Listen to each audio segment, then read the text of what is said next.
ఓం శ్రీమాత్రే నమః. 24 సంవత్సరాల సుదీర్ఘ తపస్సు, 12 సంవత్సరాల సాధన, 6 సంవత్సరాలుగా జరిగిన ఒక మంత్ర జప యజ్ఞము, 3 సంవత్సరాలుగా జరుగుతున్న మహాశక్తి యాగం, ఇవన్నీ మేళవించి కలగలిపితే జరిగేదే ఇప్పుడు మహాకుంభాభిషేకం.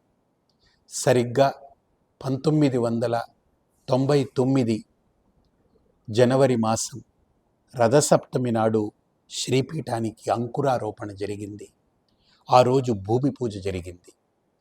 2001 సంవత్సరం మే 4వ తేదీ అంటే వైశాఖ శుద్ధ ద్వాదశి నాడు అద్భుతమైన ముహూర్తంలో ఐశ్వర్యాంబికా సమేత సుందరేశ్వర స్వామి, ఇష్టసిద్ధి గణపతి, కష్టహర కార్తికేయ స్వామి యొక్క ప్రతిష్ఠ జరిగింది.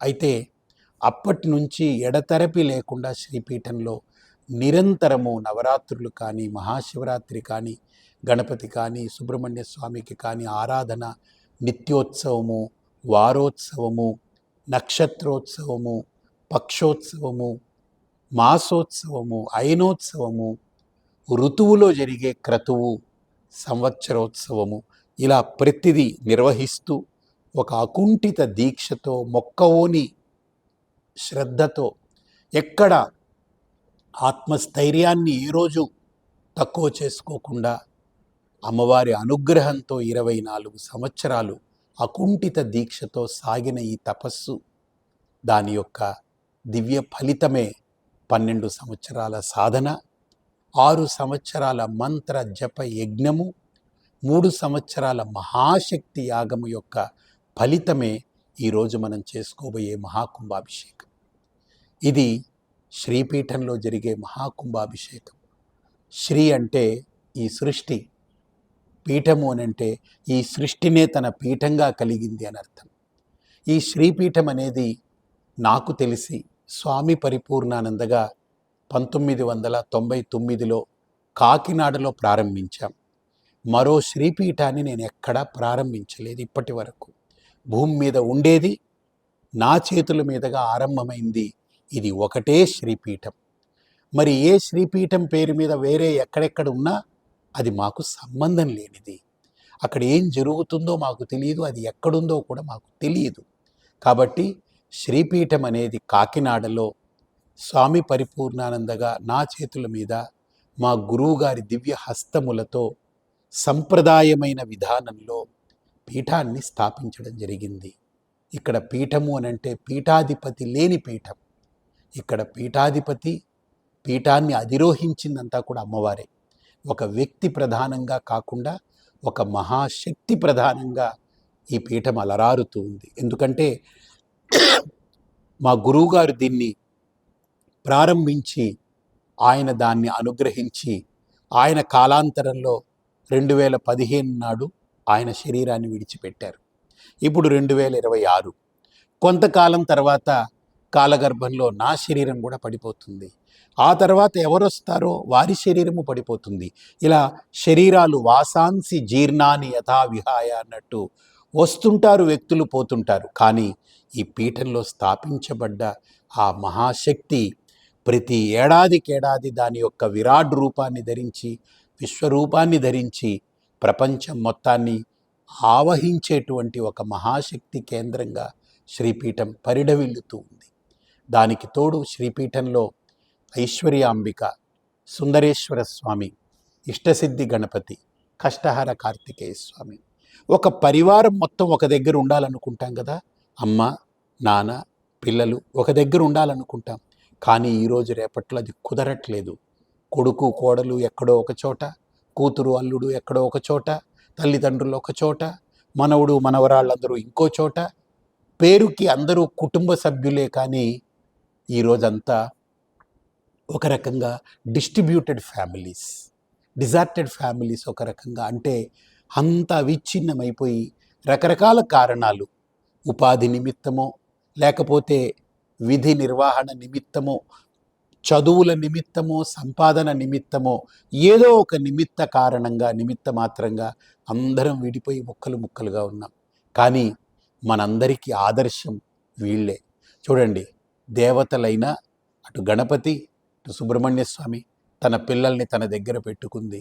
ఆ తల్లి ఐశ్వర్యాంబిక ఆ క్రింద అమ్మవారి క్రింద అధిష్టానంగా ఆధారభూతంగా సకల ప్రకృతికి ఆధారమైన పరమాత్మ అక్కడ ఆయన అధిష్టానమై ఉన్నాడు. ఆయన అధిష్టానంపై అమ్మ ఆవిర్భవించి అమ్మ యొక్క అనుగ్రహాన్ని ఈ సమస్త సృష్టికి వ్యాపింపజేస్తుంది. కాబట్టి ఒక పరివారానికి సంకేతం. కాబట్టి పరివారం ఒక దగ్గర ఉండాలని మనం కోరుకున్నా మరి అలా ఉండగలిగే పరిస్థితులు లేని ప్రభావాలు ఈరోజు మన మీద ఉన్నాయి రకరకాల కారణాలతో. కానీ ఎక్కడున్నా పరివారం పరివారమేగా, మీ పిల్లలు మీ పిల్లలేగా, మీ మనవళ్ళు మీ మనవళ్ళేగా, మీ తల్లిదండ్రులు మీ తల్లిదండ్రులేగా. దూరం ఉన్నంత మాత్రాన కాకుండా పోరుగా. కాబట్టి దూరంగా ఉన్నప్పటికీ మీరందరూ కూడా మానసికంగా కలిసి ఉండేలాగా, మీరందరూ మనస్సుతో ఒకరితో ఒకరు అనుబంధం కలిగి అందరూ అనునిత్యము మీరు ఒక మంచి సంస్కారంతో లేదా సహృదయంతో ఒకరితో ఒకరు అన్యోన్యతతో మెలగాలని సంకల్పించి ఈ రకమైనటువంటి అనుష్ఠానం జరుగుతూ ఉంది శ్రీపీఠంలో. కాబట్టి ఈ పరివారం మనందరి పరివర్తనకు ప్రధానమైన పీఠం. మనందరిలో ఆ పరివర్తన రావాలి, మనందరిలో ఆ సంస్కారం రావాలి. ఒక్క కోవిడ్ వస్తే అర్థమైంది మనిషి జీవితం శాశ్వతం కాదనేది. అంతకుముందు వేదాంతులు చెప్పినా, పండితులు చెప్పినా, పురాణాలు చెప్పినా, లేదు పెద్దలు చెప్పినా ఏదోలే ఇలాంటి ఈ మాటలు ఎన్నో చెప్తూ ఉంటారు, ఈ వేదాంతం మాటలు ఎన్నో చెప్తారులే, ఇవన్నీ అని అనుకున్నాం. కానీ ఒక కోవిడ్ వచ్చినప్పుడు అర్థమైంది మనిషి జీవితం ఏ క్షణంలో ఎగిరిపోతుందో తెలియదు. అందులో ప్రత్యేకించి ఇప్పుడు 30 ఏళ్లకి 25 ఏళ్లకి 40 ఏళ్లకి గుండె నొప్పి వచ్చి 5 క్షణాలు కూడా మనిషి బ్రతకట్లేదు, వెంటనే పెట్టె రాలిపోయినట్టు పడిపోయి ప్రాణం పోతుంది. అంటే కోవిడ్లో చనిపోయిన వాళ్ళు ఒక విధానమైతే కోవిడ్ పోయి దట్టుకొని మనం నిలబడ్డ తర్వాత చచ్చిపోయే వరకు రోజు చచ్చి బతుకుతున్నాం మనం. ఏం వచ్చి పడుతుందో తెలియదు, ఏ దుర్వార్త వినాలో తెలియదు, ఏ రకమైన ఆరోగ్యానికి హాని జరుగుతుందో తెలియదు, మనస్సుకి గ్లాని కలుగుతుందో తెలియదు. ఇలాంటి తెలియని ఒక గందరగోళంలో బ్రతికే మన జీవితానికి అమ్మ ఒక్కతే ఆధారం. అమ్మ అనుగ్రహమే మనకు కావాలి. ఆ అమ్మ అనుగ్రహాన్ని అందించడానికి శ్రీపీఠం 24 సంవత్సరాలుగా చేసిన తపస్సుతో ఇప్పుడు భారతదేశ చరిత్రలో మొట్టమొదటిసారి మహాశక్తి యంత్రేశ్వరి అనేటువంటి ఒక దివ్యమైన మహాశక్తి యంత్రాన్ని శ్రీపీఠంలో ప్రతిష్ఠ చేయబోతున్నాం 6వ తేదీ. ఇది భారతదేశ చరిత్రలోనే సువర్ణాక్షరాలతో ఉండిపోయేది. అది ప్రతిరోజు 3 పూటల అర్చన జరుగుతుంది, 3 పూటల మహానివేదన అవుతుంది, బలి జరుగుతూ ఉంది, బలిదానం జరుగుతూ ఉంది అక్కడ.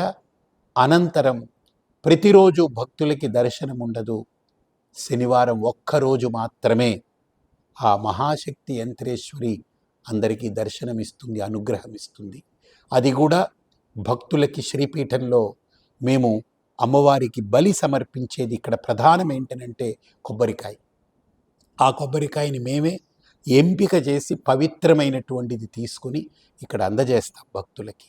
కాబట్టి అది స్వీకరించి భక్తులు తమ లోపల ఉన్నటువంటి నిగూఢమైన సంకల్పాన్ని, ఆ నారికేళాన్ని స్వీకరించి సంకల్పాన్ని ధరించి అక్కడ అందిస్తే ప్రధాన అర్చకులు ఎవరైతే లోపల అమ్మవారికి ఆరాధన చేస్తారో, బలి సమర్పిస్తారో వారే మీ సంకల్పాన్ని అమ్మవారికి నివేదన చేసి ఓర్పుతో, సహనంతో, సంయమనంతో, స్థితప్రజ్ఞతతో మీ సంకల్పం నెరవేరాలని ఆ నారికేళాన్ని ఛేదనం చేసి అమ్మవారి ముందు పెడతారు. ఇది అమ్మవారికి జరిగేటువంటి ప్రధాన ప్రక్రియ. ఆ ప్రతి శనివారం నాడు మాత్రమే అమ్మవారి యొక్క దర్శనం ఉంటుంది. మిగతా రోజులు అమ్మవారికి విశేష అర్చన, ఆ కల్పము జరుగుతూ ఉంటుంది. శనివారం నాడు మాత్రమే మనం దాన్ని పొందగలం. అలాగనే మేధా దక్షిణామూర్తి యొక్క ప్రతిష్ట కూడా జరుగుతుంది. కాబట్టి ప్రతి ఒక్కరూ ఈ మహాకుంభాభిషేకంలో పాల్గొని తరించి అమ్మవారి అనుగ్రహాన్ని పొందగలరు. అలాగనే జరిగే ఏర్పాట్లు కూడా మేము అనుకున్నది ఒకటైతే అమ్మవారు 100 రెట్లు చేస్తూ ఉంది. మాకు తాహత ఉండి కాదు. నా వ్రతం మీకు తెలుసు, నేను ఏది అడగను ఎవరిని. ఎవరు ఇచ్చినా వీళ్ళు ఇచ్చారు కాబట్టి వాళ్ళని ఎత్తిన పెట్టుకోవాలి అనేది ఉండదు. వాళ్ళు ఇవ్వలేదు కాబట్టి మనకు సంబంధం లేదనేది ఉండదు. ఇచ్చినా అది అమ్మవారికి ఇచ్చారు, ఇవ్వని వాళ్ళైనా అమ్మవారి దగ్గర ఒకటే. కాబట్టి నా మనస్సులో ఆ విక్షేపము కలగనివ్వకుండా చూడమని అమ్మవారిని కోరుకుంటా. ఆ హెచ్చు తగ్గులు నా మనస్సులో ఉంటే నేను పోయేటప్పుడు ఇవన్నీ పట్టుకుపోయేది కాదు, ఈ జమా లెక్కలు చూసుకుని వెళ్ళేది కాదు నా బ్రతుకు. కాబట్టి నేను అలా నిష్పక్షపాతంగా ఉండగలిగే స్థితిని ఇవ్వమని అమ్మని కోరుకుంటాను నేను ఎప్పుడు కూడా. ఇచ్చినా ఇవ్వకున్నా నా దృష్టిలో వాళ్ళు ఇచ్చారు కాబట్టి ఒక వ్యక్తిత్వము, ఇవ్వలేదు కాబట్టి మరో వ్యక్తిత్వము నేను ఎప్పుడు భావించను. ఇచ్చుకున్నారా, అమ్మ అనుగ్రహానికి మీరు చేరువయ్యారు, లేదా అమ్మ మీ ద్వారా చేయించాలనుకుంటే ఆ అనుగ్రహం ఉంటే చేస్తారు. అది మీకు దైవానికి ధర్మానికి ముడిపడిన అంశమే కానీ వ్యక్తిగతంగా నాకు కానీ లేదా వ్యవస్థకు కానీ దానితో ఏ రకమైన సంబంధం లేదు. కాబట్టి మహాకుంభాభిషేకం నిర్వహిస్తున్నటువంటి మాకు ఒకటనుకుంటే 100 రెట్లు చేయించుకుంటూ ఉంది అమ్మవారు. అసలు ఈ మండపంలోకి రాగానే మనస్సులో ఏ రకమైన విక్షేపము లేకుండా ఒక మహాశక్తి ఆవరించి ఉన్న ఈ మండపంలో తెలియని ఒక ధ్యానము, తెలియని ఒక భావాతీత స్థితి, తెలియని ఒక మనోధర్మ స్థితిని దాటిన ఒక ఆత్మస్థితిలో రమించే ఒక అద్భుతమైన సాన్నిధ్యము అమ్మవారు అనుగ్రహించి మీరు చూస్తున్నారు. కాబట్టి అలాంటి శ్రీపీఠానికి విచ్చేసి మహాకుంభాభిషేకంలో ప్రతి ఒక్కరూ పాల్గొనండి. అమ్మ అనుగ్రహానికి పాత్రులు కండి. స్వస్తి.